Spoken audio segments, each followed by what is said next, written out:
Floods, cyclones, erratic rainfall, and increase in temperature are some examples of how climate change is affecting the world around us.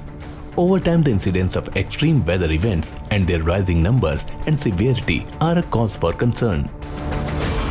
Climate change has a huge impact on everything around us, from our environment to biodiversity to food production and health. That's why this is a matter of concern all over the world, and we see programs to tackle climate change being run globally. Countries are, in fact, coming together to support each other in this.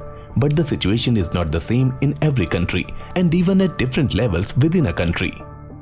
It is important to understand the severity of the risk at the local level in order to decide the right course of action. On April 17, the Department of Science and Technology released the National Climate Vulnerability Assessment Report for India under its climate change program.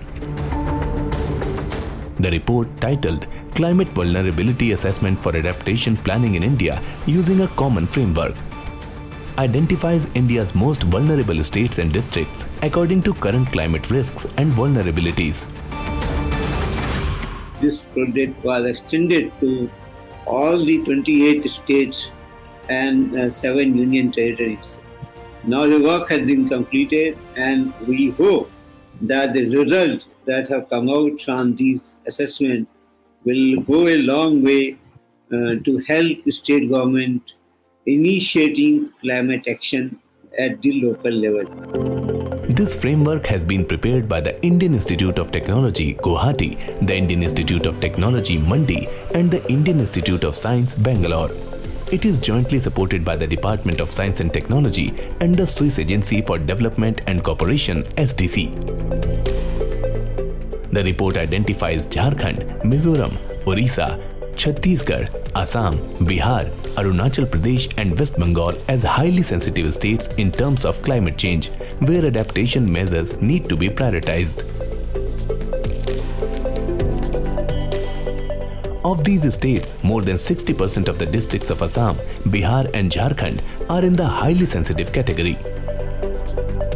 The Climate Vulnerability Assessment will undertaking climate-related actions at the grassroots levels in these areas and accurately design projects related to adaptation. When it comes to implementation, there should be a nexus between center, state and user community. Of course, decision makers, government policies have to play a very important role in that. So in totality, holistically, if we see, it's a big chain. We have started the action. Now we have to see how the action is completed with other players in the ballgame. The assessments can further be used for India's reporting on the nationally determined contributions, these NDCs, under the Paris Agreement. And finally, these assessments will support India's National Action Plan on Climate Change.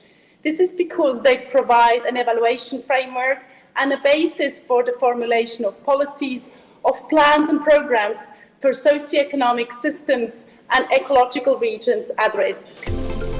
Climate Vulnerability Assessment using a common framework will prioritize the development and implementation of adaptation-related investment and programs by identifying vulnerable states, districts and panchayats.